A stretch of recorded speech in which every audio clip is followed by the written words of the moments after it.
Si vous êtes présent ici, c'est pour assister au colloque du RPH, les masques de la haine. Ce titre vient dépeindre l'importance de la haine qui prospère sous des formes aussi diverses qu'inattendues. Force est de reconnaître que la haine ne fait pas uniquement rage sur les champs de bataille ou dans les communautés religieuses et politiques les plus extrémistes. Il y aurait donc une haine masquée, censurée dans les maladies et autres accidents du quotidien.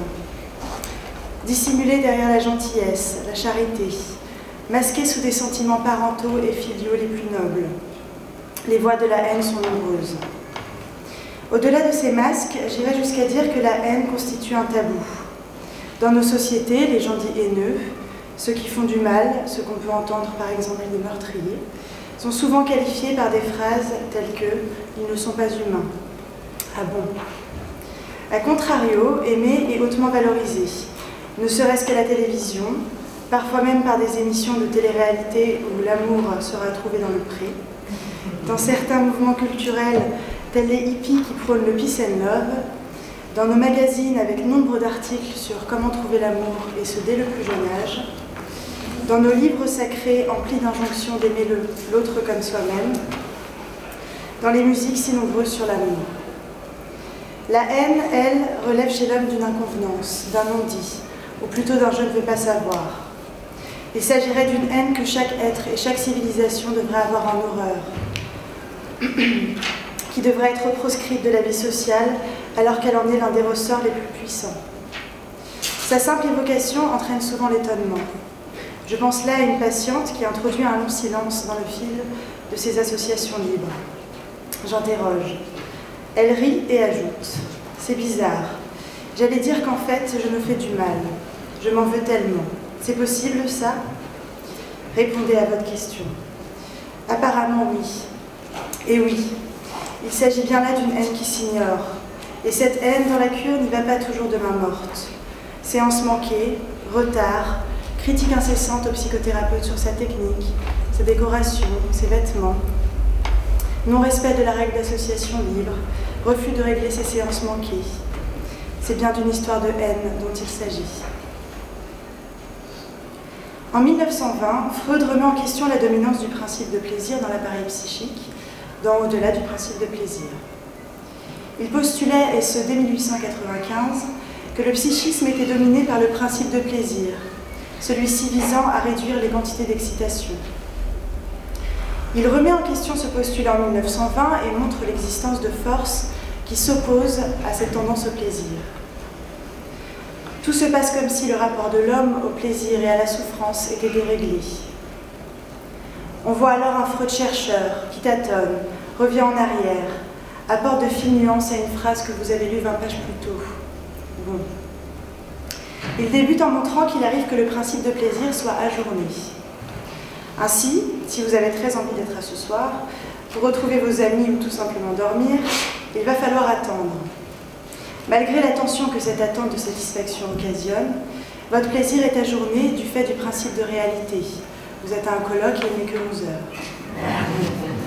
Freud donne lui l'exemple de la nourriture par le modèle des premiers temps de vie du nourrisson. Mais il ajoute que l'ajournement de la satisfaction ne vient pas tout à fait contredire le principe de plaisir, car in fine, c'est bien ce but-là, de plaisir, qui est visé. Il donnera également l'exemple de satisfaction substitutive, mais une nouvelle fois, Freud n'est pas convaincu qu'elle contredise la dominance du principe de plaisir. Il poursuit en interrogeant les rêves détraumatisés, le jeu de la bobine. On voit réellement un Freud chercheur. Il ajoute alors un fait nouveau qu'il dégage au début vraiment à partir de la réaction thérapeutique négative et qu'il élargira par la suite. Cette observation nouvelle est la compulsion de répétition. Celle-ci amènerait des expériences passées sur la scène actuelle, expériences ne comportant aucun plaisir et qui n'ont apporté aucune satisfaction, pas même par le passé. Malgré le déplaisir, ces actions sont répétées, une compulsion y pousse, nous dit Freud. Au fil de ses réflexions, il finit par trouver tout de même du plaisir dans ces expériences-là également. Freud affirme alors qu'une catégorisation stricte n'aurait finalement pas de sens, que le système psychique est plus complexe. D'autres auteurs viendront nettement éclairer cet écrit. On peut par exemple citer Lacan avec l'introduction du concept de jouissance. En tout cas, Freud reconnaît en 1920 une tendance de l'être à se mettre dans des situations provoquant de prime abord du déplaisir. C'est justement cela que cet écrit a fait écho pour moi avec la question de la haine et la psychothérapie de Madame M. Il y a chez Madame M une volonté de ne pas savoir, de faire échouer sa psychothérapie. Les patients sont attachés à ce qui les fait souffrir. Malgré les plaintes et la souffrance, des bénéfices sont tirés de cette haine envers sa propre existence. Ce qui fait alors échouer les avancées de la cure n'est pas uniquement de l'ordre du refoulement, mais d'une pulsion de mort qui travaille à empêcher tout changement, tout progrès, toute évolution. Les avancées et la guérison représentent des dangers. Ce qui l'emporte, dit Freud, dans le moi et le ça, n'est pas la volonté de guérir, mais le besoin d'être malade, du fait des bénéfices de la maladie. Mais quels sont donc ces bénéfices? Quels bénéfices Madame M trouve-t-elle à s'imposer tant de douleurs? Toujours dans le même écrit, le moi et le ça, Freud avance l'idée que le moi est avant tout un moi corporel.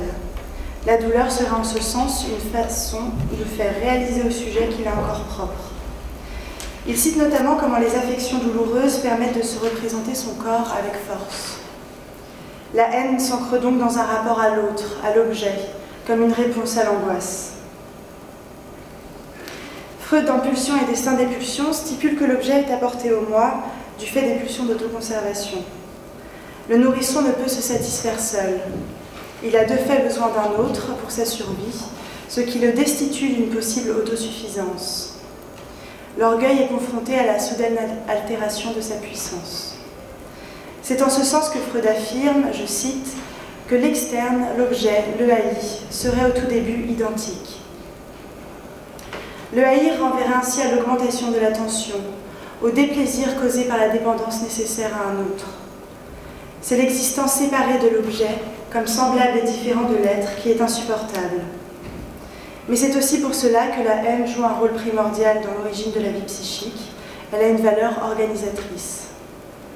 Toute cette haine offre à Madame M de dessiner des contours. Elle constitue par là un repère dans son existence. C'est pour cela qu'elle s'arrange toujours pour reconnaître de l'ancien, là où du nouveau est possiblement en jeu. L'exaltation dans la haine correspond ici au sentiment de reconquérir par elle une unité, un pouvoir pour le moi menacé de se désorganiser et de se perdre dans l'angoisse. La mise en souffrance corporelle et psychique est le seul moyen qu'elle avait trouvé pour s'inscrire dans l'ordre du vivant et supporter son existence. Dans la technique psychanalytique, Freud met en garde et prévient le clinicien que sa position ne devra pas être celle d'un prophète ou d'un sauveur, soucieux de supprimer à tout prix les états de maladie. Ainsi, ma position n'a pas été celle d'une moralisatrice. Il y a un accueil de cette solution qui est la haine, pour elle, pour supporter son existence, accueil qui ne veut pas dire accord.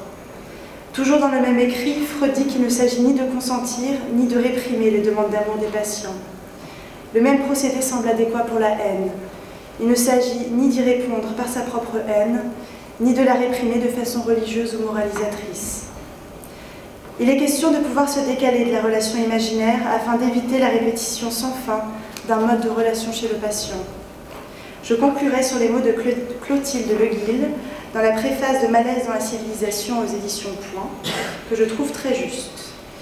La psychanalyse aurait finalement pour but de rendre possible l'événement imprévisible là où il n'y avait que répétition du même. Je vous remercie.